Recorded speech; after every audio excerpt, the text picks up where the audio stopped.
Picture this. It's September of 1995, and a young 28-year-old man by the name of Pierre is sitting in his living room putting the final coding touches on his personal website. This website includes information about the Ebola virus, although not very many people are going to remember that little fact in just a few short years. What makes Pierre's website memorable is that he's created a marketplace, an auction site, which he calls Auction Web. And the first thing he sells on his site is a broken laser pointer for only $14.83. This surprises Pierre so much that he calls his buyer to make sure the guy actually knows that the laser pointer was broken. Well, it turns out the buyer knew, but that's what he did of all things. He collected broken laser pointers. Now fast forward to the summer of 1996. Pierre's little auction site has cleared $10,000 in revenue already, and it's continuing to grow, so Pierre hires his first employee. By 1997, Pierre's site had grown so rapidly that he was able to secure $6.7 million in funding from a venture capital firm. And this was right around the time that Pierre Omidyar's Auction Web site was renamed to eBay. Now, I probably don't have to tell you the rest of the story, because unless you're living under a rock, you're well aware that eBay is a large, matter of fact, huge, profitable, and extremely successful business. It was all started by one guy brainstorming an idea in his living room, though. Some people might think that eBay was just some weird kind of fluke of a company that started with a little idea and blossomed into a successful business. But if you look around, you're going to see plenty of these kind of success stories. Think about Dell Computers, which was started by a college kid in a dorm room. Or what about Google, which was originally housed in the founder's garage? Or even Starbucks Coffee. That business was started by 3 friends who all chipped in about $1,300 each. Not much money. They modeled their first store after another successful coffee house. Well, after a few bumps in the road, they developed a business model that worked. It really worked. And Starbucks became a worldwide brand. And the stories go on, with companies you know such as Apple, Whole Foods, Amazon, and even Coors Beer.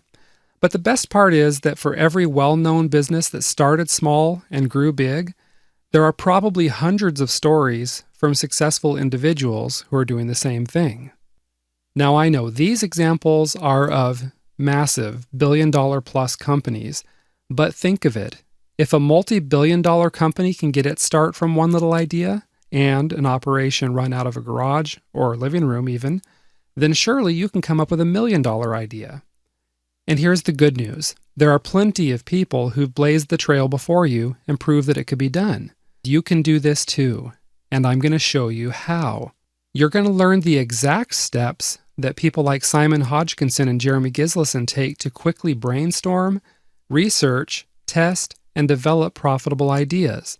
And if you just devote the next 2 days to working on what you discover inside this course, you could walk away with your very own $1 million idea. Maybe you already have an idea. If you do, that's fantastic. You'll find out how to refine it, test it, and develop it into a true 7-figure idea. Maybe you have a whole bunch of ideas, but you don't even know where to start or which one you should pick. This course is going to help you with that too. Or perhaps you're coming into this course with a dream of building a successful business, but you have no idea what kind of product or service you could even offer to turn your dream into a reality. No problem there either. This course is going to walk you through the steps. Point is, it doesn't matter where you're starting today, because within the next few days, you're going to have $1 million idea. So, you might be wondering how you're going to brainstorm and develop this idea. You're going to do it in 3 main steps, which is what you'll find out how to do inside the course. So let me give you a quick overview of what you'll be discovering in this series of videos. Step 1 is brainstorming and researching your idea. If you already have an idea, this step will help you refine your idea to make sure that you're on the right track. That's important.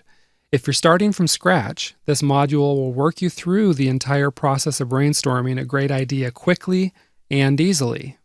Listen, by the time you finish this module, you'll be like the Michael Jordan of brainstorming. Okay? Now, step 2 is where you'll assess the market. This is where you're going to do some quick and dirty research to find out if your idea truly does have $1 million worth of potential. You'll find out quick ways to get a feel for what your market wants, how to scope out the competition, and how to crunch numbers in just a simple little formula that's going to show you what your idea is really worth. Have you ever played poker and drew a royal flush? Remember the adrenaline rush you got? Remember how excited you were? This is the step where you'll recapture that feeling. Because the moment you realize your idea is worth a lot of money, it's going to be the moment you feel like you've hit the jackpot. Now, once you've confirmed that your idea has at least $1 million worth of potential, then you'll move on to the last step. Step 3 is where you'll test your idea. This is where you're going to release your idea out into the wild and let your customers vote with their wallets. But the good news here is that you don't need to slave away for months or pour your life savings into your product. That's because you'll discover 2 quick and dirty ways to test your market, even if your product or service isn't ready to launch yet. It's really a pretty simple and straightforward process. It's not that difficult. But what's exciting is that this is the same process countless other people have used to think up brilliant ideas, which then went on to become profitable businesses. Now it's your turn. Just one solid idea, one intense weekend, $1 million. So let's go ahead and move on to the next module, and we'll get started. Accelerated brainstorming and research. In this module, you're going to learn about several different things, and I just wanted to list those for you real quick so you know what's coming up. We're going to talk about opening the door, tapping your inner Einstein, filling your bucket in the ocean, reviewing your research, and then finally, we'll do a quick recap to tie it all together before moving on to the next module. So let's go ahead and start with Section A, opening the door. Jim Rohn said, "Ideas can be life-changing. Sometimes all you need to open the door is just one more good idea." So guess what? There's a brilliant, life-changing idea already tucked away inside your brain. If you're lucky, that brilliant idea has already revealed itself to you. And you're probably hopping around like a kid on Christmas morning, ready to turn your idea into a reality. If that's the case with you, well, great. You're already well ahead of the vast majority of people that I talk to. All you have to do is take a look at this module just to double check that you're on the right track. In fact, working through this module might help you uncover an even better idea. Now, if you're wringing your hands and worried because you don't have an idea yet, you can just relax, okay? The good news is that you will have a genius idea, and you'll have it soon. All you have to do is walk through this module step by step, and together we'll uncover a life-changing business idea that's going to rock your world. So here's what you're going to do. Step 1, recognize the ideas that are all around you. In other words, you're going to do some good old-fashioned brainstorming. Step 2, you'll research your idea.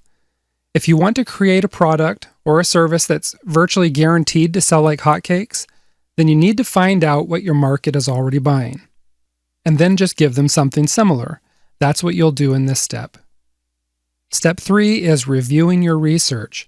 In this final step, you'll weed through your ideas and choose the one that looks the most promising. 3 simple steps. Easy. Not only will you look like an absolute genius when you get to the end of this process, but you'll also be well on your way to developing a 7-figure business idea. So please go ahead and move on to the next section and we'll get started. In this section, we're going to talk about tapping your inner Einstein. You know, I've seen a lot of people give just a few minutes of serious thinking to what kind of business ideas they could pursue. Then they just toss up their hands in the air and say, "Well, I can't think of anything." Seriously, come on. Is that all you got? Albert Einstein used to say, "It's not that I'm so smart. It's just that I stay with problems longer." In other words, he devoted more than just 1 or 2 minutes of serious thinking to a problem. And if you want to come up with a great idea, then you need to tap into your inner Einstein. This is how you do it.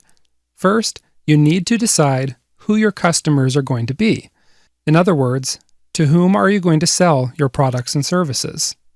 Second, brainstorm solutions that you're going to offer these customers. In other words, what type of product or service are you going to sell to these customers? In general, you should start by coming up with a market first. That means, Who are you going to sell things to? Golfers? Business people? College students who want to lose weight? Parrot owners? Maybe people who like to restore cars? Javelin throwers who want to become better athletes? You get the idea. We could go on and on. The potential markets out there are basically limitless. In order to start figuring out your market, just look around you and ask yourself these questions. What are my hobbies? What are my interests? What are my problems? What hobbies, interests, and problems do my friends, family, and colleagues have? What kinds of things are other people interested in? Let me give you a few examples. Let's say you just got a puppy. There you go. Dog owners are a potential market. Your friend is learning to scuba dive. That's a potential market. Maybe your cousin is trying to lose weight before her wedding. There's a potential market also. You see on the news a piece about a large number of people connecting to Facebook through their mobile phones. That's a potential market. Your sister decides she's going to start knitting cute little sweaters for her hamsters. Okay, I'm not sure if there's much of a demand there, but that is a potential market. And those hamsters will look just darling in their little sweaters, right? The point is, look around and you'll discover dozens, hundreds, possibly even thousands of potential markets, depending on how long you brainstorm or how much research you do. Just remember what Einstein said. Stick with the problem for a while, and you're bound to brainstorm up a genius solution. Once you've picked out a couple of good market ideas, then your next task is going to be to brainstorm what types of products or services you'd like to offer these prospective customers. Then ask yourself these questions. What is the biggest problem this market faces? What types of solutions would I like to use? Where do the existing solutions fall short? And how could existing products or services be made better? Take some time and really think about the answers to these questions. For best results, use the worksheets inside the included manual that goes along with this course to help you brainstorm both markets and solutions for these markets. You'll want to take note, though, that you may not come up with a product or service idea just from brainstorming alone. This is particularly true if you're not overly familiar with a particular market. If that happens to be the case with you, don't worry about it, okay? That's because in the next section, you'll find out how to spy on your market to find out what they want. When you've finished your brainstorming, then move on to the next section and let's dig into some fun research. In this section, I'm going to talk about filling your bucket in the ocean. Now, I know this seems like a little bit of an odd topic, but if you'll bear with me for just a minute or two, you'll understand exactly what I'm talking about. Let's imagine for a moment there's two people who are each carrying empty 5-gallon buckets, and their task is to fill these buckets up with water. Joe goes to the Sahara Desert and starts adding a few thimblefuls of water here and there as he finds it. As you can imagine, that'd be pretty slim pickings. Meanwhile, Jack goes to the ocean, takes a few steps in, and fills his bucket instantly. Mission accomplished. Not only that, he can refill his bucket 1,000,000 times if he wants to. It's kind of a silly story, right? But a lot of entrepreneurs seek out the Sahara Desert of customers, and all they do is struggle. They fool themselves with mirages, like thinking a lot of traffic to a website means a lot of money. Eventually, their whole business collapses like a thirsty man under the hot desert sun. So, here's what I suggest. Bring your business bucket to the ocean of customers. That means delivering solutions to people who are already spending vast amounts of money in the market. Find an ocean of customers and cash, and then all you have to do is go swimming in it. How do you find this ocean of cash? By using the following 7 methods for discovering what your market wants. The first method is to browse Amazon. As you probably already know, Amazon is a huge marketplace where people can buy and sell just about anything under the sun. Some people, however, tend to think that Amazon is only useful for information authors who want to sell physical books or Kindle books. But Amazon is one of the biggest marketplaces online, and thus it has a wealth of data and information and opportunity. Amazon carries a huge variety of products across a staggering number of niches. I mean, people are selling everything from iPod cases to concealed toilets to inflatable dinosaurs and drinking games, to hiking shoes, to dog treats, to baby toys and Star Wars t-shirts, lawn games, water skis, protein powder, and diamond rings. You get the idea, right? The selection is absolutely enormous. If a product exists, there's a good chance it's already on Amazon. And because Amazon ranks their best-selling products and lets customers review them, you can get a ton of information off this site. So here's what you need to do. And I'm going to go ahead and go over to my browser real quick and show you what Amazon has to offer. What you need to do is, in the search bar on Amazon, go ahead and insert a few broad keywords that are related to your target market. If you already know exactly what kind of product you want to research, then just enter in the appropriate search, something like organic pest spray as an example. Otherwise, you can use a broad search like dog training or organic gardening or javelins. So let me give you an example. If you enter a really broad search term like organic gardening, you're going to find things like organic gardening books, gardening videos, gardening tools like trowels and hoes, vegetable seeds, soil additives, slug control powder. You can just browse page after page. You just scroll down, hit next page. And these first few pages of results, there's mostly books there. But as you go on, which I did a little bit earlier, I found things like work socks and hemp gardening gloves, tree fertilizer spikes, hydroponics starting kits, fungicide, organic gardening hats of all things, kelp fertilizer. Okay, and the list just goes on and on. There's all kinds of things that you can find under that broad search term. Ideally, what you want to do is go ahead and narrow down your search by department. That's because choosing a department allows you to sort your search according to popularity.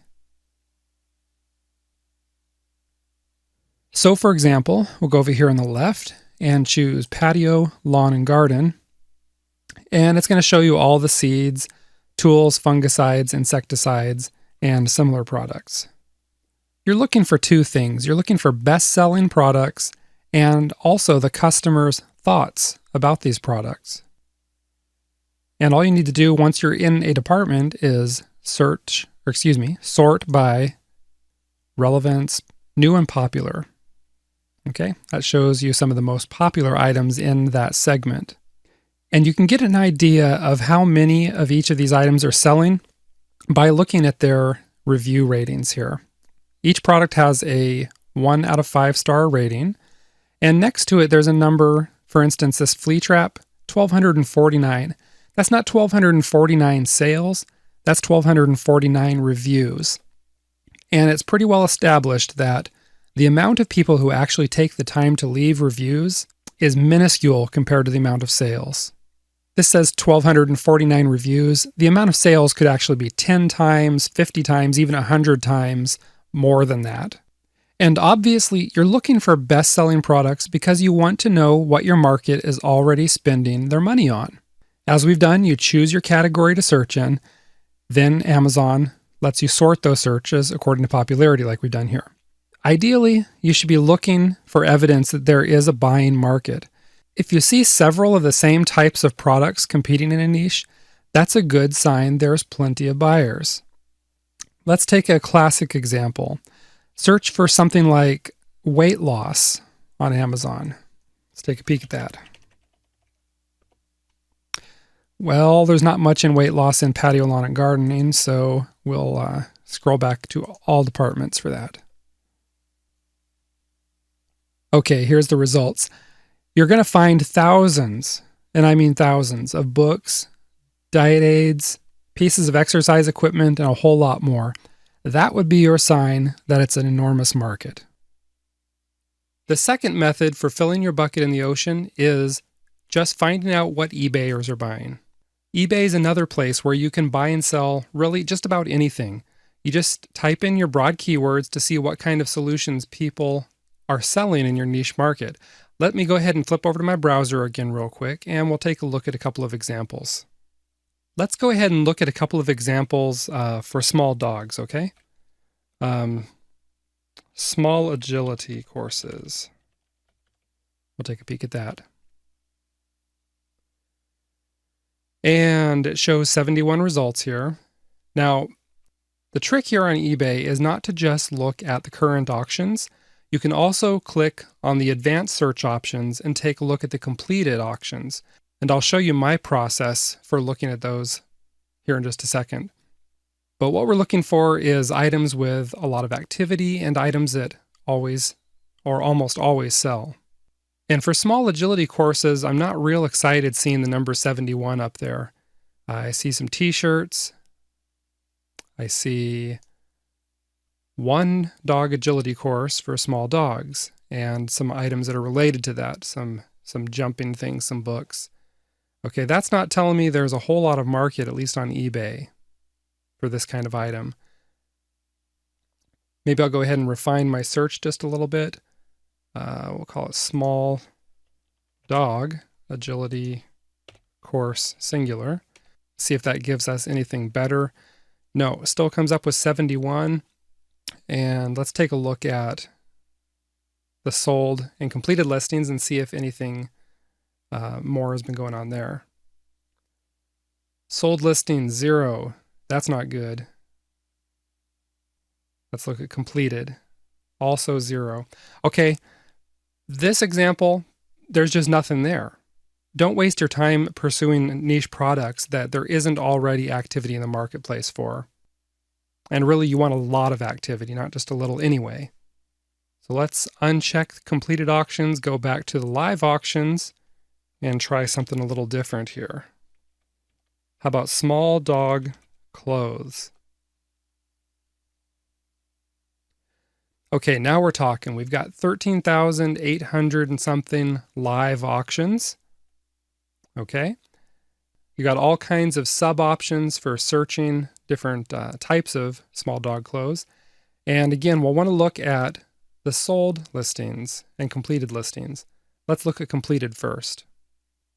Okay, almost 21,000 completed auction for small dog clothes. Now we're talking. We've got some motion here. You can scroll down and hone in on what type of small dog clothes are actually selling and what aren't, and also at what price points. That's very important. But we're going to compare that to the sold listings. Okay, we got 21,000 completed. And where'd that go? Sold listings. All right, almost 10,000 out of 21,000 have sold. So about 50%. That's not bad. I would like to see a little bit higher percentage. But in this kind of, small dog clothes is a little bit on the broad side, I would say. You're going to have in something this broad a tremendous amount of variety. There's going to be products that simply don't sell. And you're going to have specific products that do sell great within this. So you can hone down your searches a little bit more. If you want to focus on these lovely puppy ties, look, they're selling for $1 each. You might want to do a search for that and see if they consistently sell for $1. Or look at dog tutus. They sell for a little bit more. That might be more worth pursuing. And so on. But you see here, just at a quick check of a couple of boxes, we see 21,000 ended, completed auctions versus about 10,000 sold. We know that it's selling, and we know that it's selling a lot in this category. So if you see, like in our first example, a lot of auctions that have no bidders or winners or not even any items for sale, that's a terrible sign, right? You want to sell products that are both popular and that also have a large market of buyers. If you're thinking there's a chance that you'd like to sell software or mobile phone applications, then you'll want to find out what types of apps are selling well. Your first stop is the apple.com iTunes store, especially if you're interested in selling apps for iPhones or other Apple products. And we'll take a look at the Android store also. First, you'll just want to go to itunes.apple.com and find the App Store. We're there. We can look in, let's say, the health and fitness category. and you can see what kinds of apps are available and find the most popular apps in the category. You'll also be able to read customer reviews to find out what people like or don't like about particular apps. I'm going to take a peek at this Nike Plus running app. This is one that I actually know a little bit about. It's a free app. And we can see here it's got very good ratings, 67 ratings, 4-star. Not 5-star, 4-star, it's not bad. Okay, so there's probably somewhere to improve on this. Now, from the various running forums, I'm kind of a runner, so I check out some running forums sometimes. I happen to know that for the most part, people like this Nike Plus app. The one thing that's mentioned often about it is it doesn't allow you to export your data to other systems. So it kind of holds your data hostage. Now, one way that a person might be able to improve on the Nike Plus app would be to come up with something with similar functionality that also allows you to export data. So that kind of hits all the positives. And that would be one that could be a contender as a competitor to the Nike app. Now remember, there's not just one running app out there. There's dozens of them. Some are better than others. There's a few that dominate the market. How do the ones get to the point where they dominate the market? They make a great product. They listen to feedback. They find out what people want, and then they build it. And that's exactly what you'll do with your $1 million idea. All right, the next stop is the Android store. Android has a pretty big slice of the pie, so you don't want to just ignore Android. Most app developers are developing for the iPhone and also for Android. Okay, so you just go to play.google.com and you can look in the App Store section and browse, let's see, the top charts. Shows us the top free apps, the top paid apps, top grossing, and several other categories to get an idea of what's really at the top of the market. Again, you can drill down into this and find apps that are not at the top because they don't have such a large market, but they may have a real niche market. And there may be a ton of opportunity in the smaller niche markets for apps to improve upon what's already there. You may even find a market that's being grossly underserved with apps, or maybe not even being served at all. And if you haven't discovered this already, take note that Amazon.com also has an app store. You just click on the Shop by Department drop down, and there's the App Store for Android. Take a look at the apps. And again, find your apps, look for popular apps, and read the reviews. And of course, you can also just run a Google search for a term like best apps. There you'll discover blogs and other websites where various users have reviewed, rated, and ranked what they consider the best apps. If you find something that looks promising, you can do further research in the app stores to find out if the product is indeed popular. Method number 4, discover what people are asking about. Think about the last time you had a problem. Maybe you had a leaky chimney in your house, or maybe you had stretch marks on your belly. Maybe you just didn't know what to serve at an upcoming dinner party. What did you do? I'm going to guess that you probably asked someone, right? It could have been someone online, or maybe you asked a friend, but you probably didn't bust a brain cell trying to figure it out all by yourself. And you're not alone. When people have a problem, they often ask questions about how to solve that problem. And if you're interested in creating an information product, like a book, then you'll want to know what people keep asking about in your prospective niche. There's a lot of places you can find these answers, but two great ones are Quora.com and JustAnswer.com. LinkedIn Answers also used to be a good place for research, but they no longer support that feature of the site. You've probably also heard a lot about Yahoo Answers. The problem with Yahoo is that you have to spend a lot of time weeding through the juvenile Beavis and Butthead type questions. It's much better to go to Quora or Just Answer, both of which have a much more professional atmosphere. Again, all you have to do is enter in your broad niche keywords, like dog training as an example, and you'll find out what people want to know. Look for a pattern of the same types of questions popping up over and over again, as that's a sign that it's a common problem. But take note, just because someone asks about a solution doesn't mean they're going to buy it. So use this research to help confirm your other findings, but never use this method all by itself. Another nifty way to find out what people want is to find out what sorts of queries they're typing into search engines. You can do this by using any number of keyword tools, from free tools like the Google Keyword Tool to more sophisticated tools like MarketSamurai.com. I'll just bounce over to my browser again real quick here and show you the Google Keyword Planner. Okay, so in your AdWords account, you just got to sign up for that. It's free. You can find the Keyword Planner, and you'll be under the tab Tools and Analysis.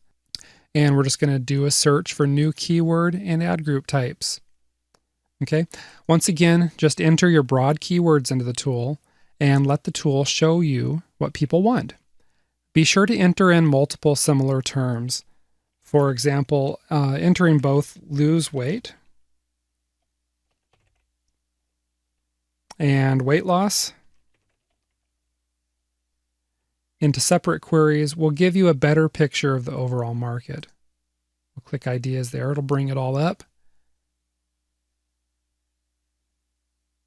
And you can see here that it shows a whole bunch of related terms with the number of average monthly searches, the level of competition, and a whole lot more data. And that's all highly useful. But another great thing about using this keyword planner is that you can also look for keywords that suggest the searcher is a buyer. For example, a result like buy poodle house training book gives you a great indication of what the buyer wants. When you're searching for these keywords, try to think like a buyer. Okay? How would you search when you are ready to buy something? Remember, not every keyword is a buying keyword, but some will definitely lead you in the direction of what people are searching for when they're ready to buy and spend their money. Those are the keywords that can be pure gold. Still another way to get a feel for what your market wants is by lurking on the top forums in the niche. Finding these forums is pretty simple. You just run a Google query for your broad topic alongside the word forum or even discussion forum. For example, on the screen, I've got your keyword, which in this case would be sleep disorders, plus the word forum or discussion forum. You combine them together as the example says, sleep disorders forum. Okay, that's going to bring up the top forums in your niche. Check it out, see what people are asking for, and see what people are talking about on there. This is really similar to your research on Quora and Just Answer, in that you're looking for patterns. You're looking for things like what types of questions and discussion topics keep coming up over and over again. What types of solution are people looking for? What types of solution are they already using? And of course, how would they improve these solutions? Once again, let me caution you that you shouldn't use this method in isolation.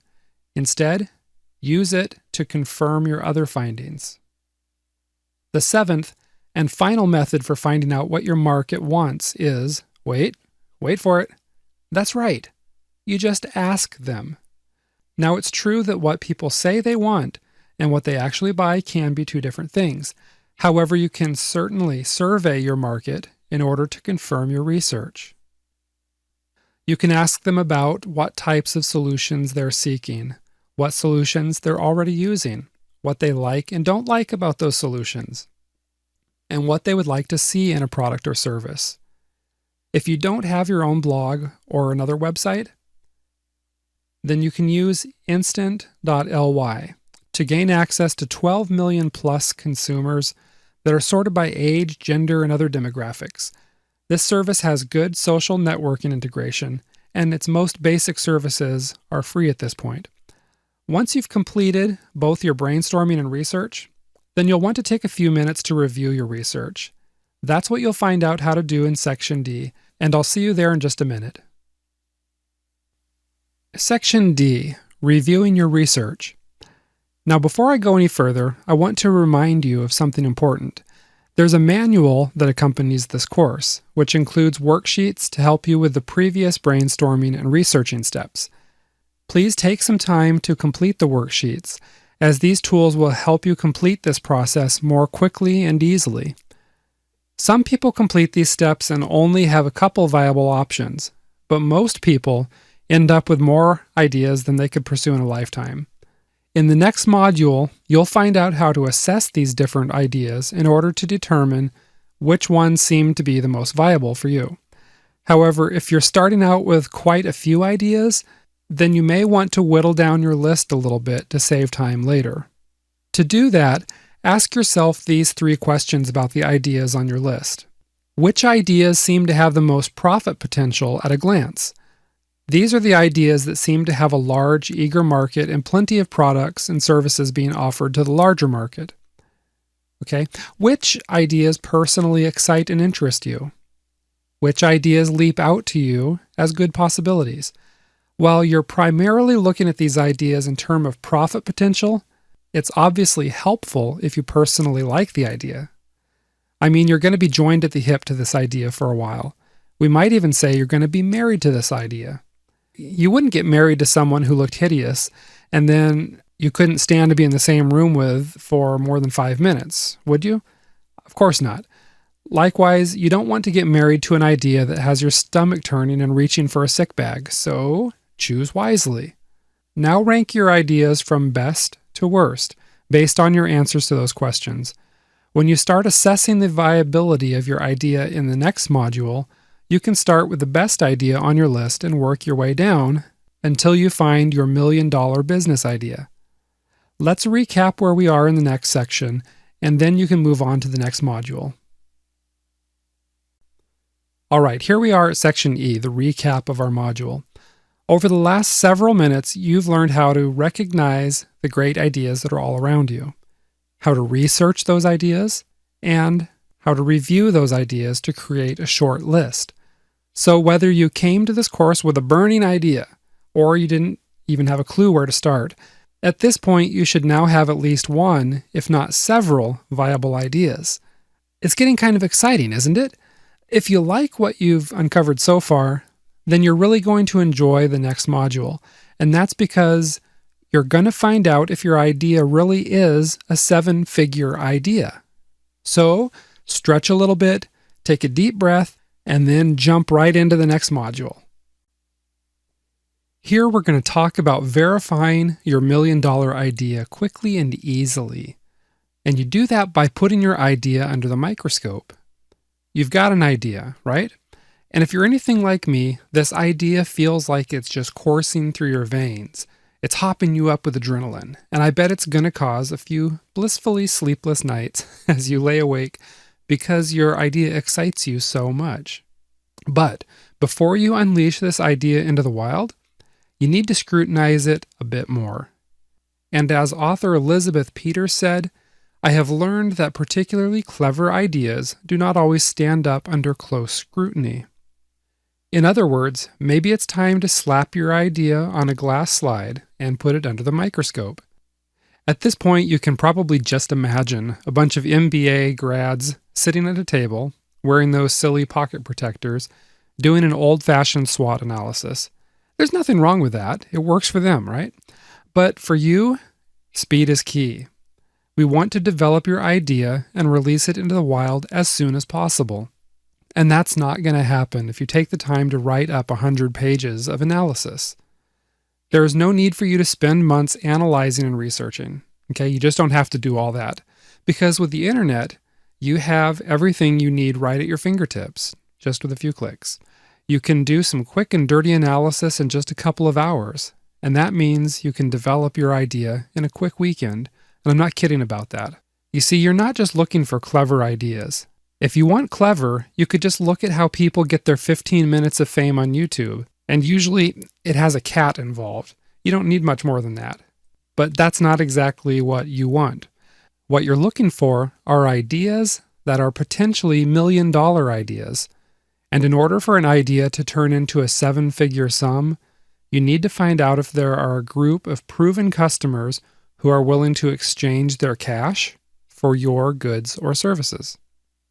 There's a variety of ways to do this rather quickly.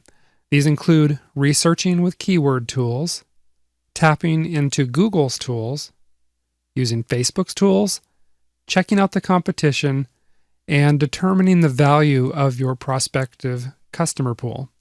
So, make use of your excitement and let's do the research. We'll see you in the next section.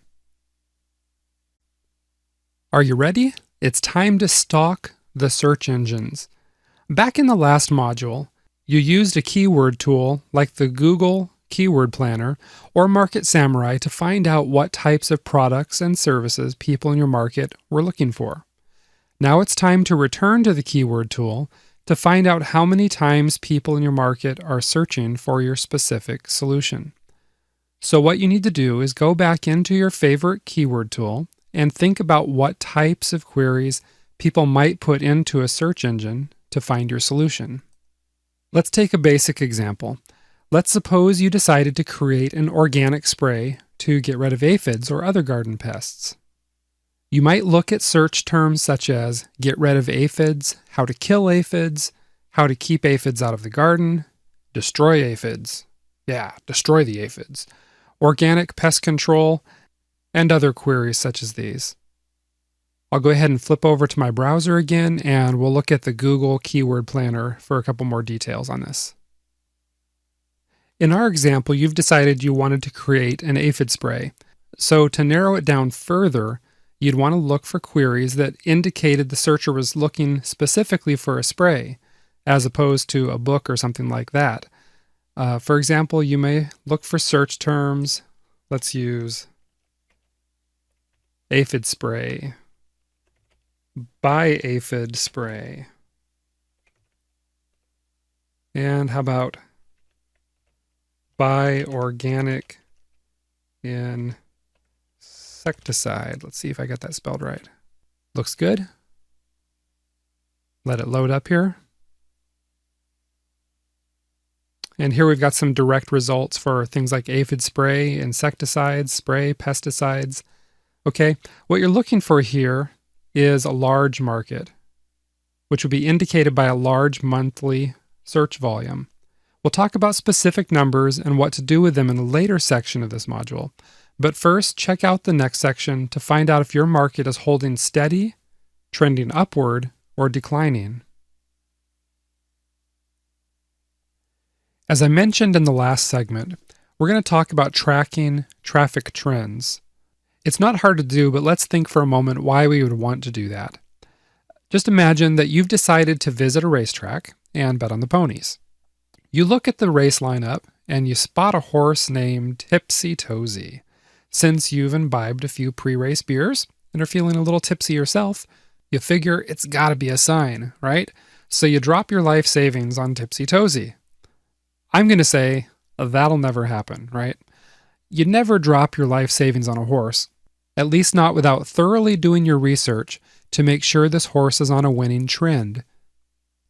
Likewise, you shouldn't jump on your big idea until you've confirmed it's trending upward also.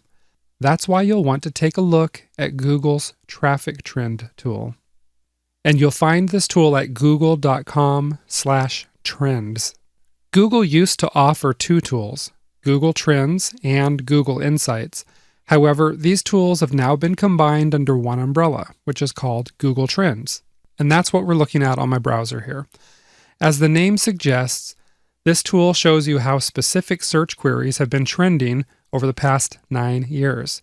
What you're looking for is an indication that queries are stable or that they're going up. There's a lot of fun ways to look at data here, but you can use the Insights part of the tool to explore in depth, and it'll show you regional interest on your search term as well as related search terms. This is particularly useful if you intend to target a particular demographic living in a particular part of the world. And just to show you what I mean real quick, let's use our example of aphid spray. See what it pulls up here. This shows data from 2007 until the present, and we can see something really quick here. June, there's a big spike. May, June, another spike. June, every year in June, there's a big spike for aphid spray. So right at a glance, we know that this isn't necessarily trending upward, maybe slightly, but it's very seasonal. There's some ideas you have that you may not even realize would be seasonal that tend to be, and Google Trends will help you identify such things.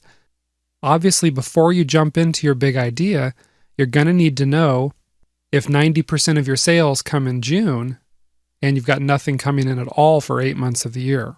Okay, that's a big deal. But again, overall, you're looking for stable patterns. I would call this a stable pattern. Or you're looking for upward trending patterns.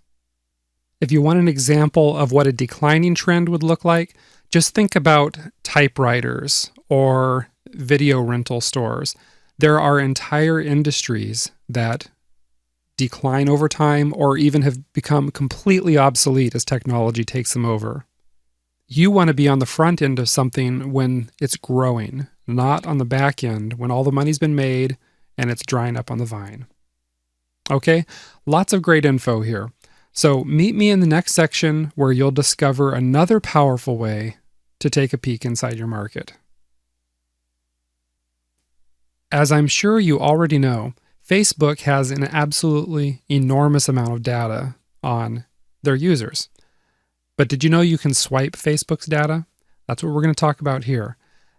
Facebook lets you have a look at some of their data in two ways. First, through their advertising platform, and secondly, through their graph search function. The problem with the graph search is that it doesn't give you exact numbers. Instead, if you perform a search, it just tells you if your search created over 1,000 results.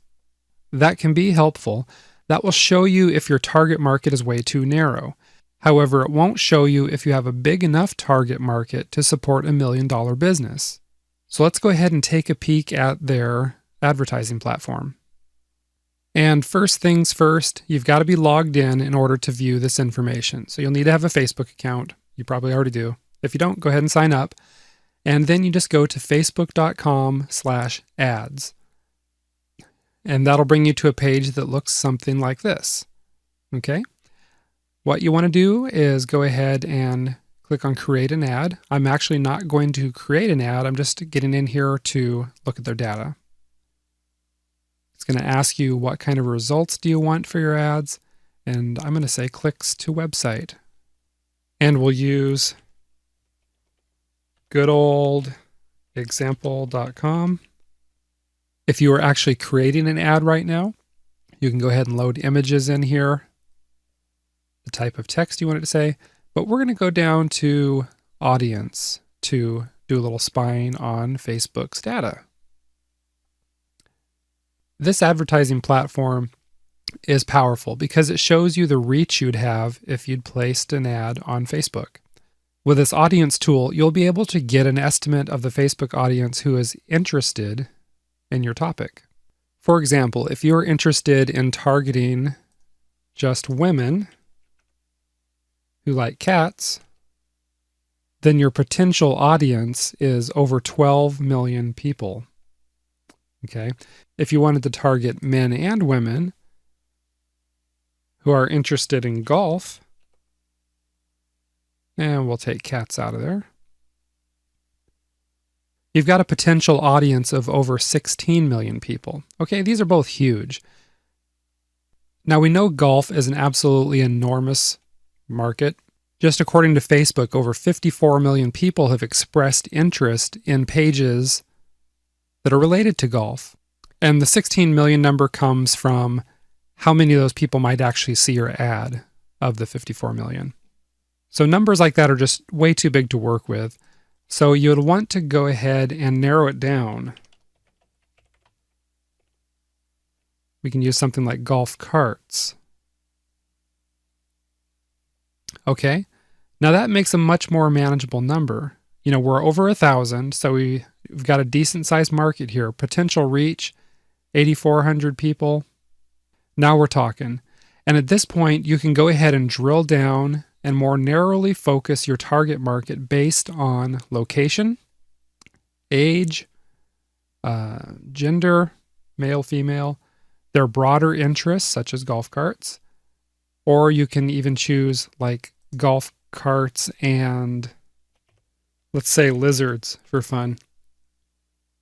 Okay, a surprising amount of people have expressed interest in lizards. I didn't expect that. Okay, all this means is that you can get a really clear idea of just how big your target market is on Facebook. Spend some time playing around with the various parameters that you can use to narrow your audience. Okay, so far we've been looking at the market, but in order to get a clearer picture of this market, we also need to take a peek at your competitors. That's what you're going to find out how to do in the next section. So take a little breather. I'll see you there in a minute. Let's talk about spying on the competition. Okay, it's time to do your best James Bond spy impression. Now, trust me when I say you'll appreciate that I'm not going to try to do a James Bond impression here. Grab a martini, shaken, not stirred. Grab your spy goggles and let's take a peek at what your competitors are doing. What you're looking for are gaps in the market, poorly positioned products, or other competitors whom you can dominate. Contrary to popular belief, a niche market that's barren of competitors is not necessarily a good find. Some people think it indicates there's a market to exploit, and you can almost see the dollar signs lighting up in their eyes, but that's not always the case. Sometimes a low number of competitors may indicate that the market isn't able and willing to spend money on solutions. In some niches, it's just a fact that there are no products in that niche simply because there is no money to be made there. In other words, don't be afraid if you see a lot of competition in a particular market. Consider it a good sign, because that tells you that a market is big enough to support a lot of products and competitors. And if you can find a gap in part of the market, meaning an underserved part of the market, or if you just position yourself well to attract a subset of the overall market, then you can carve off yourself a nice slice of the market. So what does a market gap look like? Here are a couple of examples. Example number 1. There are several really popular competing apps available for the iPhone, but you don't see a similar strong competitor app being built for the Android. You might consider creating an app for that market segment. In our second example, maybe you see information products such as videos or home study courses that are targeted at beginners or advanced marketers, but there's a gap for intermediate members of the market. You might make yourself a product to serve those in the middle. Those are just generic examples to get you thinking about your own niche, okay? So let me give you a real example. Think about the types of cell phones you see today. Most of them are absolutely loaded with features, from cameras to advanced technology to run a variety of apps. They play music, they get on the web, video conference, and so on. It seems like it never ends. It seems like just phones have replaced like 100 different things that you could put in your pockets. And it seems like each phone that hits the market has more and more features than the last one. These sorts of smartphones really appeal to the younger generation. However, a company named Jitterbug spotted a gap in the market. Namely, they noticed that there was a certain segment of cell phone users, usually older people, who weren't interested in all the bells and whistles typically found on later model cell phones and smartphones. This market just wanted to use the cell phone as a phone. Novel concept, I know. They weren't interested in texting, taking photos, or connecting to the web. They didn't want an app on their phone that played the guitar. They didn't want to play Angry Birds. And they'd rather cover themselves in honey and lie on a fire anthill than have an app that, well, we'll just say passed gas. Simply put, this market segment just wanted a plain old phone. So, Jitterbug filled that gap by creating a big-buttoned, easy-to-use phone. Simple. In the United States, you can see their advertisements on TV and in magazines which appeal to older people. The point is, Jitterbug looked at the huge market of cell phone users and carved off a healthy niche for themselves by targeting older users and those who simply weren't interested in smartphones. That's what you call finding a gap in the market and filling it. Now, the good news is that you can do the same thing. You'll need to spend a little bit of time researching your market, though. Here are 3 quick and easy steps you can take. Step 1, search Google. The idea here is to enter your main keywords into Google and then take note of the first 2 pages of competitors. You're not looking at these competitors necessarily in terms of search engine optimization. Rather, you're looking at their business model overall, and you'll want to ask yourself a couple of questions about your prospective competitors. Ask, how have they positioned themselves and their products in the market? And also, what segments of the market are they serving? And are there any gaps? Step 2 is checking out competing products. You won't uncover every popular product or business on the first page or 2 of Google. That's why you should take a trip back to Amazon and search their marketplace for competing products. Again, ask yourself how these products are positioned and if there are any gaps in the market. This information is going to come in really handy and save you some time when you enroll in the second course of this series, which is all about branding. Step 3 is to browse Crunchbase.com. Crunchbase gives you statistics and history on some of the bigger businesses in your market. You can see what products or services a company is selling. You can discover the company's financial history. You can get an idea even of how much traffic the site gets. There's also a lot more available there. The information on Crunchbase will help you determine who the biggest competitors are in your market. It gives you an idea of how profitable a particular market is, and it also gives you insight into a specific company.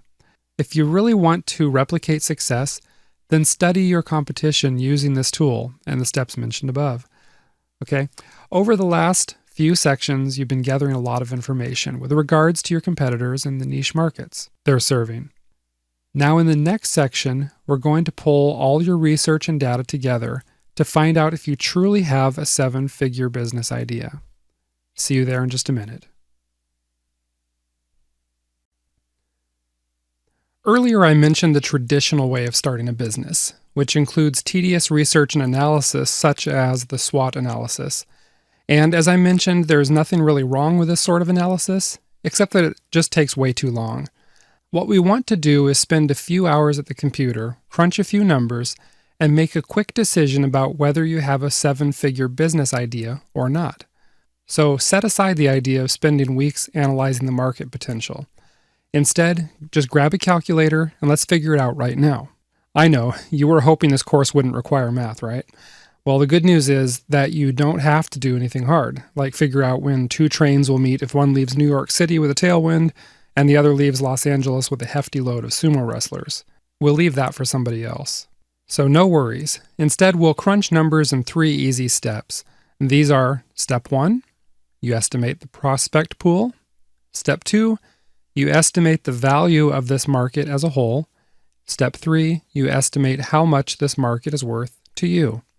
So let's look at each of these steps a little more closely.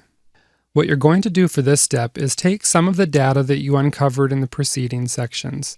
For example, take a look at just the Facebook data and what sort of audience Facebook estimates for your market. You can certainly look at the data from multiple sources, such as looking at the data from both Facebook and your keyword research. However, if you do this, the key is to look at them separately. In other words, don't combine them. If you combine them, you're not going to have accurate numbers. And the reason why is if someone is on Facebook showing an interest in your topic, that same person is probably also searching Google for keywords related to that interest. The problem is here, you have no idea how much overlap there really is. Let me give you an example. If you see a reach of 200,000 people on Facebook who are interested in knitting sweaters for hamsters, and your main keyword is searched 200,000 times in Google, that doesn't mean you have a prospective market of 400,000. That's because you don't know how much overlap there is between the 2 sets of data. There could be 0 overlap between the 2 data sets, but there more likely is a lot of overlap. It could even be that the same 200,000 people are searching on both platforms, and we just don't have any way of knowing which is the case. So again, look at just one set of data at a time, such as Facebook's estimated reach. Let's say for illustration purposes that you want to find out how many people have an interest in the topic of small business on Facebook. Using the advertising platform tool, Facebook suggests that you'd have an audience of approximately 1.9 million people. Now let's carve off a smaller segment of that population. Let's suppose we want to look specifically at how many people are interested in mobile marketing for small business. Facebook gives us an audience of around 175,000. It's much smaller than the overall market, so let's see if our idea is even viable. Take note of these numbers and we'll move on to the next step, which is estimating the value of this entire market. Okay, the second thing you want to do is consider about how much money the average person in your market is spending on niche relevant products and services. Let's go back to the example of those who have an interest in small business, of which mobile marketers are a smaller segment. Just consider how much the average small business owner spends each month. For the sake of simplicity, let's assume it's an online business owner that has low overhead. Okay, domains, hosting, autoresponders, and other tools like that, let's say they spend about $750 a year. Employees or outsourcing, independent contractors, they spend about $40,000 a year. For product development, let's call it $25,000 annually. And advertising, about another $25,000 annually. Again, these are just made-up figures. The actual figures would vary a lot, depending on the industry and what the small business owner is selling. For example, someone who's developing software and apps is likely to have a far greater product development budget than someone who's developing books. And of course, someone who sells physical products would also have manufacturing, stocking, and shipping expenses. So just realize these figures aren't made to represent any particular industry. Now, with that disclaimer out of the way, what we can see is that the average hypothetical small business owner spends over $90,000 annually. That's a good sign. Whether you're looking at the overall market, which includes the 1.9 million people interested in small business, or the smaller segment, which is those that we segmented off that are interested in mobile marketing, you can see that this is indeed a large and valuable market. So the next question is, what is this market worth to you? And that's what we're going to determine next. At last, the moment we've all been waiting for, we're going to find out now if you have $1 million idea. Depending on how big the numbers were in the last step, you probably already know whether your idea has potential. But let's get a little more specific, all right? What you need to do next is estimate how much you'll charge for your product or service. One good way to estimate this is by looking at what your prospective customers are charging for similar products and services. Depending on what you plan on selling, you might see a wide range. For the purposes of this exercise, just choose a price that's at the low to middle end of this price range. And why would we want to choose the low to mid range? That's because if you can prove to yourself that your idea is viable at the low end of the price range, anything above that's just going to be gravy. So let's suppose for now that you decide you want to sell products or services to mobile marketers for $50. Your next step is to go back to the data from step 1, which is, remember, your estimated audience size, and multiply this by your estimated price in order to obtain a value for how much this market is worth to you. Since we're getting more specific, we're going to look at just the mobile marketers on Facebook, which was an audience of 174,960 people. So let's do the calculations here. 174,960 people interested in mobile marketing times a $50 product equals $8,748,000. That's right. This is an $8.8 million idea. Now, there are a couple of points you've got to keep in mind. First, you're obviously not going to get anywhere near 100% market saturation. However, you're also looking at just one set of data from one site, which doesn't give you the full picture of your prospect pool anyway. That's why this is called a quick and dirty method. If you end up with a higher number like our example of the market being worth 8.8 million, you can feel pretty confident that you have a 7-figure business idea even after you factor in real data regarding market saturation or your true reach. However, if you find that your calculations show your market is worth right around the $1 million mark, then you're probably going to want to dig a little deeper. That means doing further calculations to figure out what percentage of the market you can actually reach, how much it will cost you to do that, and what sort of conversion rate you can expect. Then you can decide if you truly have a 7-figure business idea. All right, we're well on our way here. Let's go ahead and recap in the next section. Okay, we've covered a lot of ground in this module. To make your research a whole lot easier, I've included some tools to help walk you through the process. You'll find these tools in the course manual. Once you've worked with these tools, then take another breather because you've done a lot of work to this point. In this module, you found out how to verify that you do indeed have $1 million idea. You did this by taking a closer look at your market, by checking out your competitors, and running a quick calculation to see if there are even enough people willing to spend money with you to create a 7-figure business. At this point, you've got it. You've verified that you have $1 million worth of potential waiting to be unleashed from this data. But you know what? Despite crunching some numbers, right now you're really still just guessing that your idea is going to grow wings and fly. You're just speculating. But don't worry about that. In the next module, you're going to release this idea out into the wild and let your customers vote with their wallets. So stretch, take a deep breath, get a cup of coffee or refill your water bottle, and I'll see you in the next module in just a few moments. It's time to test your $1 million idea this weekend. Consider this quote by P.W. Katniss. Once an idea is out and about, it can't be called back, silenced, or erased, any more than you could put the head of a dandelion back together after the wind has scattered its seeds. You can just picture it, right? That's good. That's because your next step is to release your idea out into the wild and let the wind scatter the seeds. This is truth time, where you're going to find out if some of your seeds are going to sprout and take root. You see, in the previous module, you looked at your market to see if your idea was worth $1 million. But until you actually test out your specific product idea, you simply won't know for sure if people will buy your specific product. At this point, a lot of business owners make the mistake of investing thousands of dollars and months or even years of their time into product development. But guess what? You don't have to do that. In fact, you shouldn't do that at this point, because here's the mantra that I want you to have from now on. Ready? Start small, but think big. You don't have to risk your life savings or an incredible amount of time in order to see if your dandelion seeds will sprout. You can get up and running fast by just starting small. Not only will you get some income rolling into your bank account quickly, but you'll also be able to determine really quickly whether your idea has legs or not. Best of all, you're in good company when you adopt the start small but think big philosophy.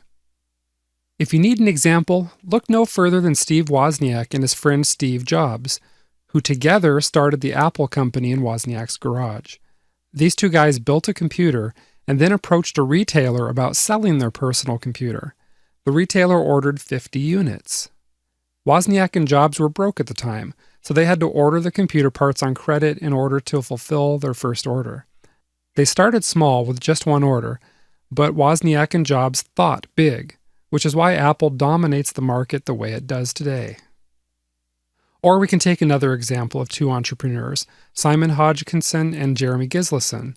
These two business partners brainstormed an idea one weekend that started off as a special offer for their existing customers. Okay? When they launched the idea less than 2 months later, they made $80,000. Within 2 years, their brainchild, called the Marketing Main Event, had generated $3 million in sales and hundreds of thousands of dollars in ancillary sales. So how did Simon and Jeremy turn a simple brainstorm into a $3 million business in less than 2 years? They did it by starting small and thinking big. And now that's what I'm going to encourage you to do also, by taking small, calculated bets. In fact, you've already done the calculations in the previous model. Now it's time to test out your idea in the real world. That's what you're going to discover how to do in the next section, and I'll see you there in just a few moments. In this section, you're going to learn how to test your idea quickly and how to do that with real customers. You know, launching a business the proper way takes time. That's because you need to draw up a marketing plan, develop your branding, and create a full-fledged product or service. But you know what? A lot of people I talk to jump with both feet into the planning stage of launching a business. Oh yeah, they're excited. They love the planning part. But the problem is they love the planning so much that they never really get out of the planning stage. I've heard about people who spent weeks or months designing the perfect logo to put on their website and business cards, but they never made a dime because they never got past the stage of creating the logo. It seems kind of silly, but people really do this. I've even heard about people spending weeks deciding what titles to give themselves in their business. And while they were deciding whether to call themselves founders or CEOs or chief bottle washers, their competitors made money. The folks had nice titles for their nameplates and business cards, but they didn't ever manage to develop a product. My point is, I don't want you to slave over the details at this point. Instead, let's test your idea and let's scatter those dandelion seeds. Now, you've got two choices. The first option is to choose to test the market before your product is ready to go, or the second option is you can test a light or stripped down version of your product. What you decide to do depends on what you're selling and what sort of resources you have available. Option 2, where you test a light version of your product, takes more time and resources, but it does tend to be a more accurate test. Option 1 is a quick and dirty way to get a pretty good estimate of the interest in your product, though. Let's look at each of these more closely. We're going to start with option number 1, testing the market before the product is ready. That's right, you don't even have to have anything to sell in order to test your market. However, the key to making this strategy work is that your prospects need to think that they're actually going to buy something. Getting people to click a buy button is a lot better measure of interest as opposed to merely surveying people. Remember what we said earlier, that people may say they intend to buy something, but often they really won't. Getting them to click that buy button is a good way to test what they're really going to do. However, getting people to click a buy button isn't a 100% accurate measure of interest. That's because business owners who track their statistics know that not everyone who clicks the buy button actually ends up buying the product. Still, even if 100% of those who click a buy button don't necessarily buy, it's still a quick and dirty way to get a good estimate of interest in your product. So what you need to do is, first, create a sales letter. Second, run a quick advertising campaign. And third, track your results. Let me explain each of these steps in a little bit more detail here. The first step, creating a sales letter. Here you're going to create a sales letter as if the product was already complete. One bonus of creating this letter is that it really gets you thinking of what all benefits and features you'd like your product or service to offer your customers. And this is going to help you create a better product. Now, the key to this step is that you need to create a professional sales letter. If you don't know anything about writing good sales copy, then go to elance.com or another freelancing site and hire a professional copywriter to create the letter for you. The reason you want to do this is because you don't want your test to be skewed negatively simply because you have bad sales copy. You can have a great concept for a product, but if the sales copy doesn't do its job, then you'll get left thinking that no one wants the product. Picture this. Imagine if several years ago, I told you I had a new whiz-bang gadget that you're going to love. Okay? You ask me what the gadget will do for you. I tell you that it'll take photos, but I also tell you that the photos won't be as great as your current camera, nor will you be able to store as many photos as on your camera. You'd probably laugh in my face and walk away, and I'd deserve it, because that sure is a lousy way to try to sell a cell phone with a built-in camera. Now, hopefully, if you wrote a sales letter, you wouldn't do such a dismal job of selling your product. But the truth is, if you don't already know how to write good copy, it's better to hire a professional. They know how to really sell your product so that you don't end up with a bad sales page that skews your results. So, set aside the money needed to hire a copywriter so that your test is more accurate. Everything about the letter should look like a regular sales page. This includes having a buy button at the bottom of the page. The difference is that when your prospects click on the buy button, they're not taken to an order form. Instead, they see a page which tells them that the product isn't quite ready yet. Now, here's the fun part. The page should actually be a squeeze page. That means that your prospects will get an opportunity to join your mailing list. That way, when you actually do launch your product, you've got a list of eager prospects who are already excited about buying your product or service. Your next step is to get real prospects in front of this sales page, and quickly. This usually means you'll need to use some form of paid advertising, such as pay-per-click marketing. I'll share with you now some of the best methods, okay? Be sure to check the workbook to get the links for the various ad programs also. The first method is to use Google AdWords. This is a good all-around testing platform. However, since people don't go to the Google search engine just for commercial purposes, you might see lower conversion rates here. The second would be purchasing Facebook ads. This is a good place to test if you're looking to get a sense of the coolness factor, quote unquote, of your product. Another is to buy Amazon ads. Because Amazon is such a big marketplace, this is a good one for testing a wide variety of physical products, digital products, or even services. It works particularly well for gotta have it now widgets. Okay. How about eBay? This is a favorite place to advertise simply because you're advertising within a commercial environment. In other words, a very high number of the people seeing your ads are on the site to shop. LinkedIn ads seem to work particularly well for information products, such as workshops, seminars, and conferences in a geo-targeted area. You might try that. Another one is buying Reddit ads, and that's a good place to test technical products and gadgets. When using these sorts of pay-per-click programs, the key is to bid on keywords that are as narrow and targeted as possible so that you get buyers in front of your sales page, as opposed to people who are just kicking tires and looking for freebies. Let me give you an example of that. Let's suppose you're going to sell some sort of weight loss app for the Android phones. The cool thing about this particular example is that both Google AdWords and Facebook ads now allow you to promote your apps directly to the relevant device owners. So, for example, if you're selling the weight loss app to Android phone users, then only those with Android phones will see your ad on Google AdWords. Pretty nice, huh? Even better though, you can link your ad directly to the Google Play Store so people can buy and download your app in just a couple quick clicks. Now, while all of this is really slick, you still need to make sure you target your ads using good keywords. A keyword like Android app is way too broad because you don't know what kind of app the person wants.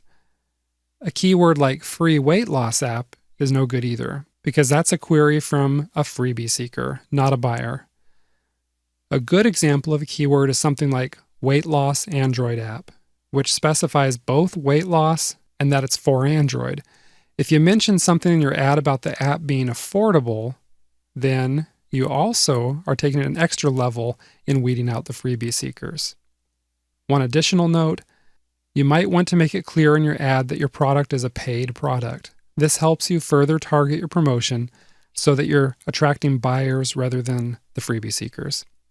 And here are 4 example phrases which signals to your prospects that you're selling something. Free shipping, discounted price, best price, PayPal accepted. Those all put the thought in the mind that you're charging for your product rather than giving something away. Once you've set up your advertising campaign, then you need to track your results. One way to do this is by using a tool like Google Analytics.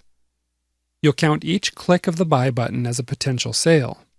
You'll get further confirmation of interest from the smaller percentage of people who choose to opt into your mailing list. As mentioned, this isn't a 100% accurate way of gauging interest, because people can and do click the buy button without any intention of buying a product. Some people click out of habit just because it's there. I'm actually kind of curious if you tried to click that button on your screen yet or not. All right, maybe it's not that easy, but take note. A good industry-wide guideline is to estimate that about 30 to 40% of people who click the buy button would have completed the sale. There are other factors that influence this rate, of course, and here's 3 of the biggest. Your industry. Certain industries simply have higher cart abandonment rates. Where the price is located is big. Your price should be prominently featured just above or below the buy button or even right on the button itself. If it's not, then people will click the buy button just to discover the price, which of course skews your results. The usability of your site is important also. The bottom line here is that if your buy button or link isn't clearly labeled as a buy button, some people may click it, even though they have no intention to purchase anything at all. If you keep these guidelines in mind, you can get a pretty good estimate of interest. However, if you want to use a slightly more accurate measurement, then test the market with a light version of your product. As I mentioned earlier, developing the full version of your product can not only be expensive, but labor-intensive as well. But you don't need to develop a full version of your product in order to see if you've hit on a good idea. Instead, you can just release a light or stripped-down version. Let me give you a couple of examples. The first example is, you plan to develop a complex piece of software. You can create a light version with fewer features. This light version will take a lot less time for the coders to complete, so you can test the product more quickly. Example 2. You plan to create a home study course. Before you do that, you release a short report or even a 1-hour webinar to gauge interest on the topic. Also, recall the example I offered earlier where Steve Wozniak and Steve Jobs built one computer and used it to garner orders? They didn't drive themselves into debt or spend months building dozens of computers before getting orders. Instead, they built one computer and schlepped it around town to test the market. Pretty brilliant if you ask me. Remember, start small, but think big. Now, once you put together a light version of your product, then you need to start selling it. To do that, you must take the 2 steps I described earlier. Namely, you need to create a professional sales letter, and you need to drive traffic to your sales letter. Again, be sure to hire a professional copywriter if you don't know how to write sales copy. The last thing you want is for a poor sales letter to negatively affect your results. Then your next step, as outlined earlier, is to use a quick paid advertising method to drive traffic to your sales page. This includes Google AdWords, Facebook ads, eBay ads, Reddit ads, and LinkedIn ads. One of the reasons you'll want to do your test as quickly as possible is because once you've confirmed interest in your product, then you'll want to develop the full product as soon as possible. That's because your competitors are likely to get wind of the product you're testing. If they see that you have a winner, they might try to replicate your success by putting out a similar product. The point is, you want to be the first to market with your fully developed product. So don't start testing your light version unless you're ready to develop your full version immediately after your test. We'll talk more about getting your product developed in the next module. For now, let's wrap things up with this module in the next section. See you there. All right, let's go ahead and review what you've learned in this module. You had a choice of testing your market with just a sales letter, or by testing it with a light version of your product. If you're not sure which one is right for you, use the worksheet in the course manual to quickly make that decision. There are 2 things that I want you to take away from this particular module. First, take action. Of course, starting a business takes a fair amount of planning, but the more doing you can accomplish alongside the planning, the faster you'll launch your business idea. And the sooner you unleash your idea into the wild, the sooner you'll find out if it's going to sink or swim. Since you've done your research, you're taking a calculated bet when you start testing your idea in the real world. That means you stand a very good chance of having your idea sprout and take root. What you're doing is walking a fine line. Kind of like walking a tightrope over the Grand Canyon, really. On the one hand, you need to do some research in order to help ensure you're pursuing a good idea, but on the other hand, you can't plan yourself into inaction. You can't sit around researching, analyzing, and working on just trivial details to the point where your idea never sees the light of day. You've got to be bold. You've got to take action. That's the first point. The second point I want you to remember is to start small, but think big. Just because you're taking action doesn't mean you need to complete every single step of your business launch before you unleash your idea on the world. Skip some of the steps in the interest of speeding your idea to the market. Once you see that the market is interested in your product, then you can go back and complete the necessary steps and put the whole plan together. For example, you don't need to have your business cards before you launch. You don't need to have a fully developed website with all the bells and whistles, when all you really need is a simple sales page. As we've covered, you don't even need a fully developed product. Just get started, take action, and unleash your idea on the world. Soon you'll confirm that you do indeed have a great idea. Once you do that, then you can start developing your idea more fully, okay? That's what you'll find out how to do in the next module. In this module, we're going to talk about taking action as soon as possible. And we're going to look at the 4 following topics: making room for new ideas, capturing customer contacts, producing products lickety-split, and building a bulletproof brand. If you have a good idea, use it so that you will not only accomplish something, but so that you can make room for new ones to flow into you. That's a quote from author and philosopher Dang Ming Dao. Yes, this quote applies to you right now, and it's true on 2 levels. First off, now that you've seen that your idea is viable, you need to do something with it. It won't do anyone any good if it never leaves your head or never leaves the planning stage. Think of it like this: you've planted the seed, but if the seed is going to sprout, you need to take action by watering it. Just like a seed, your ideas won't sprout or bear fruit if you don't nurture them. The second way that Ming Dao's quote is true is that once you start taking action on ideas, you suddenly get a lot more ideas. It's like fear melts away and gates open so that new ideas can flow freely into you. Maybe you started this course with one good idea. Maybe you didn't even have that much when you clicked play on the first video. But once you start taking action, you'll have an abundance of ideas flowing into you at all hours of the day and night. You just wait and see, okay? For right now, you need to focus on developing your business idea. And that includes doing these 3 things. Number 1, you need to start building your mailing list.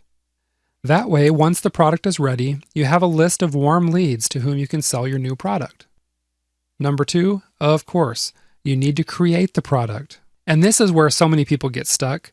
The good news is that you don't have to do it yourself if you're unable to or if you don't want to. Number 3, you need to start working on branding and positioning, both of which are going to make you stand out from your competitors. Over the next 3 sections, we'll look at each of these development steps in a little more detail. So I'll see you in the next section in just a moment. In this segment, we're going to talk about capturing customer contacts. As you learned a little earlier in this course, you don't even need to have a product ready in order to test the market. All you need is a sales letter. And as you learned before, this sales letter should direct to a squeeze page. That way you can start creating a list of prospective customers. However, that's not the only place where you should have a subscription form on your site. You should also create an easily accessible public squeeze page where you can start collecting leads from people who might be interested in purchasing your product or service. Imagine for a moment that you're standing in one of those glass booths about to do a money grab. In just a few seconds, a bunch of paper money is going to start floating around you in the booth, and your job is to catch as many bills as you can in the next minute or 2. Suddenly, there's a rush of air, and there's money everywhere, right? You happen to notice that most of them are $20 bills. But there are also a few $100 bills floating around. So tell me, what are you going to do? Do you wait for the $100 bills to float by, or do you grab everything that comes your way? If you're smart, you'll grab everything that comes your way. And that means you'll end up with a nice wad that includes both 20s and probably some of the hundreds. The same applies here. Your customers are your $100 bills, but your prospects, who are people that may or may not buy, are our $20 bills. Your prospects are more numerous than your customers, and you want to grab as many as you can, which is why you need to start capturing their contact information as soon as possible. One good way to do this is to offer something valuable for free to your prospects. This freebie should be directly related to the product or service that you intend to sell. That way, when your product or service is ready to launch, you have a list of warm leads that you can sell to. So let me give you a couple of examples of freebies you can use to build your mailing list. Example number 1. Let's suppose you intend to sell a weight loss supplement or vitamin. You can entice people to join your mailing list by offering a fat loss free report, which offers guidelines for helping people lose weight. Your report would plant the seed regarding how the right weight loss supplements can help people lose the weight more quickly. Another example, let's say you intend to sell a test-taking preparation app, which helps prospective graduate students prepare to take the GRE. To get people on your list, you can offer a free report which tells students what all they need to do in order to get into graduate school. Your free report would include an overview of the GRE test with sample questions. Okay, do you get the idea? You want to offer something valuable and desirable for free, something which is directly related to what you'll be selling. However, do take note that you're walking a fine line whenever you start giving away valuable products or information for free. On the one hand, you do want to give away something valuable. You want to use this freebie to build a relationship with your prospects and to show them that you really can solve their problems. On the other hand, you don't want to devalue your products or services. You see, the problem with offering a freebie is this. Some people associate freebie with no value, and so they'll associate your products or services as having no value or maybe a low value. So what's the solution to that? Well, one good way to approach your freebie is by offering something that only solves part of your prospect's problem. That way, they get a taste of the kinds of solutions you can deliver. Your partial solution gets them excited about purchasing your full solution, and you don't devalue your product or service, since you're only giving a portion of it away. So let me go over what you need to do in order to implement this strategy. The first thing you need is a squeeze page. This is a page which includes a sales letter to persuade people to join your mailing list, as well as the actual subscription form. The second thing you need is a strong reason for people to join your list. This is the freebie I was talking about earlier. You might offer a free report, software, app, tool, resource, webinar, audio recordings, video, multi-part e-courses, just about anything that's easy for you to deliver to your subscribers. The third piece of the puzzle you need is a mailing list manager. There are self-hosted solutions available. However, you may want to use a trusted third-party email service provider, such as getresponse.com, aweber.com, icontact.com, or any other reputable service. Take note that I've included a checklist in the course manual to help you implement this strategy. Okay, you don't have to remember this all in your head. Go check the checklist. This checklist will save you a lot of time as you work through this process, so be sure to print off a copy of it before you start building your mailing list. For now, let me just give you an overview of the process. What you'll do first is create your freebie. Then create your squeeze page, which promotes this freebie. And then advertise the link to your squeeze page. In other words, you need to drive traffic to this page and get as many prospective customers in front of your squeeze page as possible. Now, can I ask you something else? Imagine your best friend recommends that you go to see a movie that just came out. You probably trust your friend's recommendation. So what do? Chances are you're going to go see the movie. Now, what if a complete stranger grabbed your arm in the street and started going on and on about this movie? First thing you'd say is, whoa, whoa, whoa, back off, man. Then you'd get out of there fast. And I'm going to guess that you wouldn't even think twice about whether you should go see the movie that the crazy old man was ranting and raving about. Likewise, the key to making this entire email strategy work is that you need to build a relationship with your subscribers. In other words, you can't just get these folks on your list and then leave them hanging until your product is ready to launch. If you do that, they'll forget about you. Your list will grow cold. You'll be like a creepy man on the street, and they won't take you seriously. Now, fortunately, building a relationship with your subscribers is easy. All you need to do is upload emails into your autoresponder and then set them to go out at predetermined intervals, such as maybe once per week. A lot of experts say it takes about 7 to 12 touches in order for prospects to start to get to know you. So loading up 7 to 12 emails in your autoresponder is a good place to start.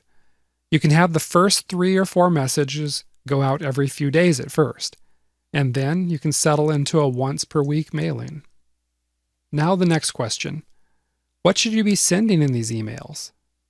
Whatever you send, the key is that the content or promotions should be directly related to your upcoming product or service. Let me give you examples of the type of content you can send. You can send an email that lists 1 or more niche relevant tips. Or what about a how-to article? How about an email that whets your subscribers' appetite for your upcoming product or services, a teaser? How about an email that promotes related products or services, or an email offering another related freebie, or announcing a contest? You get the idea. The point is to offer valuable content so that your subscribers keep opening their emails from you. And the second point is to keep your name in front of your subscribers on a regular basis so that these subscribers grow to know, trust, and like you. So that's one thing you'll be doing after you've tested your market. Another big piece you'll be working on is creating the actual product. That's what you'll learn about in the next section, so I'll see you in a few moments.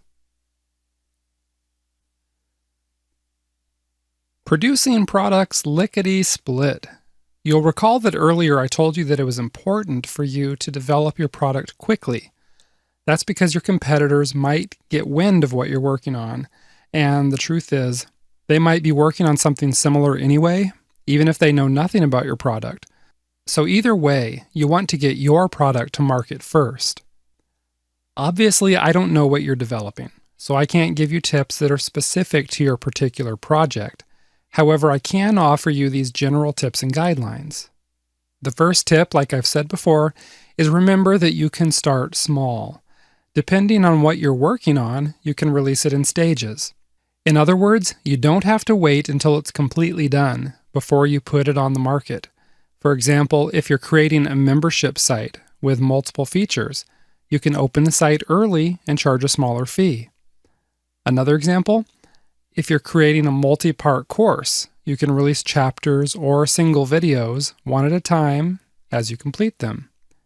One more example, let's say your idea is to start offering a series of conferences across the country. You can start with one local conference and build it out from there. You don't have to have an entire infrastructure in place before you get started. The second tip, you don't have to do all the work yourself. Does Donald Trump personally hand-build all his investment products? Of course not. He hires experts to design and build them. Or let's take the example of Sir Richard Branson, who started a record shop in the 1970s under the brand Virgin. Since then, Branson's company has grown up to become the Virgin Group, which now consists of more than 400 companies in the areas of travel and entertainment. Do you think Sir Branson is flying his own planes for Virgin Atlantic, writing all the books for Virgin Books, or mixing up the beverages for his Virgin Cola companies? Absolutely not. It's plain that that is impossible. He outsources because his time is better spent looking at the big picture. Likewise, whether you're creating a book, a software, a physical product, or even a service, you don't have to do the work yourself. You can hire professionals using sites like elance.com. If you're not skilled in the task, then these professionals will obviously do a better job than you can. And better yet, outsourcing the task leaves you free to focus on other parts of the project. The key here is to do your due diligence. That means you shouldn't go with the first provider that you find, nor should you shop around just based on price. Instead, look at the service provider's portfolio, their ratings, their reviews and history to determine if this is someone who not only puts out good work, but is also known for being professional and reliable. It doesn't matter if someone does good work if they don't deliver it to you, right? The third tip, work faster, smarter, and better. Chances are your project is going to take more than a couple of days to complete.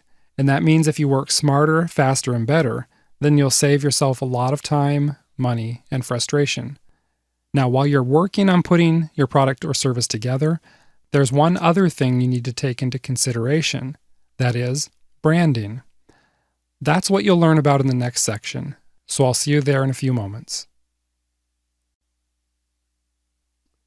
Branding. This section is about how to build a bulletproof brand. Imagine that you have two entrepreneurs who put out a similar product.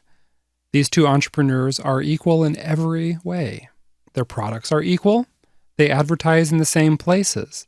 They have the same great levels of customer service.